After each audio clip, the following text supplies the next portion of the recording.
ചില പേരുകൾ പറയുമ്പോൾ മനസ്സിൽ തോന്നുന്ന ഒരു വികാരം ശങ്കരാടി. ശങ്കരാടി എന്ന് പറഞ്ഞാൽ എൻ്റെ കുടുംബത്തിലെ ഒരു കാരണവരായിട്ട് തന്നെ എനിക്ക് ഫീൽ എൻ്റെ ജീവിതത്തിലും ആ രീതിയിൽ എൻ്റെ കല്യാണത്തിനൊക്കെ കല്യാണം കഴിക്കുന്നതിനൊക്കെ മുമ്പ് എൻ്റെ വൈഫിൻ്റെ അച്ഛൻ്റെ അടുത്ത് സംസാരിക്കാൻ പോയ ആളാണ് ശങ്കരാടി. കാര്യം സിനിമക്കാരനായതുകൊണ്ട് പെണ്ണ് കൊടുക്കാനായിട്ട് ബുദ്ധിമുട്ടുണ്ടായിരുന്നു. അപ്പോൾ അങ്ങനത്തെ സിനിമക്കാരനല്ല സത്യം എന്ന് പറഞ്ഞ് ദൂരെ പോയ ആളാണ് ശങ്കരാടി. അപ്പോൾ ഒക്കെ പേഴ്സണലാണ്, എൻ്റെ കുടുംബത്തിലെ ഒരാളായിട്ടാണ് എനിക്ക് തോന്നുന്നത്. ശങ്കരാടിയുടെ ഒരു പ്രത്യേകത എന്ന് പറഞ്ഞാൽ ഏത് കഥാപാത്രവും ഇപ്പോൾ ആദ്യം ചെയ്ത എനിക്ക് തോന്നുന്നു കിന്നാരത്തിലാണെന്നത് ഒരു മാനേജറായിട്ട്. കിന്നാരത്തെ മാനേജറെ കുറുക്കൻ്റെ ഒരു സ്പോർട്സ് ഒക്കെ ചെയ്യുന്ന. അതുപോലെ തന്നെ മറ്റേ സന്ദേശമാണെങ്കിൽ ഏത് കഥാപാത്രത്തിനും ഇത്രയധികം വഴങ്ങുന്ന ഒരു അതുല്യനായ നടനല്ലായിരുന്നു. അതെ, അന്നത്തെ ഏറ്റവും നല്ല സ്വാഭാവികമായ അഭിനയം കാഴ്ചവെച്ചിട്ടുള്ള ആക്ടർ ശങ്കരാടി ആയിരുന്നു. അതെ അതെ, ഞാൻ അതിൽ ഇന്നത്തെ പോലെ ആളുകളെ വാച്ച് ചെയ്യുന്നില്ല എന്ന് എനിക്ക് തോന്നുന്നത്, അല്ലെങ്കിൽ അവരുടെ മഹത്വം നമ്മൾ തിരിച്ചറിഞ്ഞിട്ടില്ല. അപ്പോൾ പഴയ ബ്ലാക്ക് ആൻഡ് വൈറ്റ് സിനിമകൾ കാണുമ്പോൾ നമുക്ക് മനസ്സിലാവും ശങ്കരാടിയുടെ പ്രകടനം എന്താണെന്നുള്ളത്. ഒരു ക്യാരക്ടറായിട്ട് മാറില്ലേ, അഭിനയിക്കാനും തോന്നില്ലല്ലോ. അതുപോലെ ഒരാളില്ല. അല്ല, അതുപോലെ ഒന്നുമില്ല. ഒടുവിൽ ഉണ്ണികൃഷ്ണൻ ഈ പറഞ്ഞ പോലെ എൻ്റെ ചേട്ടൻ പോലെ തന്നെയാണ്.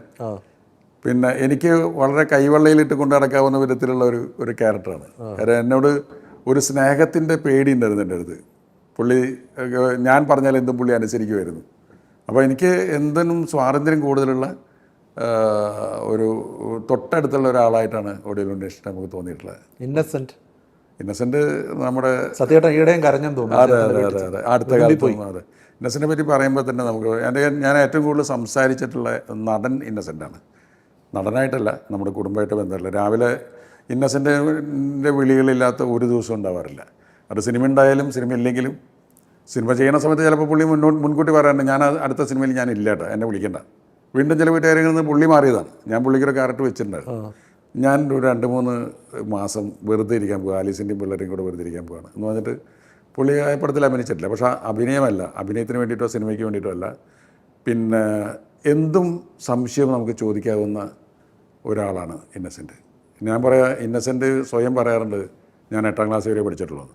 ഇപ്പോൾ മലയാള സിനിമയിലെ ഏറ്റവും വിദ്യാഭ്യാസമുള്ള നടൻ ഇന്നസെൻ്റാണ്. ഈ അക്കാദമിക് വിദ്യാഭ്യാസം വിട്ടേക്കുക, ഏത് കാര്യത്തിനെ പറ്റിയിട്ടും പ്രായോഗികമായിട്ട് സംസാരിക്കാനും അതിനെ തിരിച്ചറിയാനും ഉള്ള ഒരാളാണ് ഇന്നസെൻ്റ്. അപ്പോൾ എനിക്ക് എന്തെങ്കിലുമൊക്കെ ആശയക്കുഴപ്പങ്ങൾ വരുമ്പോൾ, പിന്നെ സബ്ജക്റ്റിൽ തന്നെ സിനിമയിൽ തന്നെ സ്ക്രിപ്റ്റ് ഒക്കെ ഡിസ്കസ് ചെയ്യുന്ന സമയത്ത് ഞാനും ശ്രീനിവാസനും ചില പ്രതിസന്ധികളിൽ പെടുമ്പോൾ നമ്മൾ ഒന്ന് ഇന്നസെൻ്റ് കാണാം എന്ന് പറഞ്ഞാൽ ആ പ്രതിസന്ധി നിമിഷ നേരം കൊണ്ട് പരിഹരിക്കും പുള്ളി.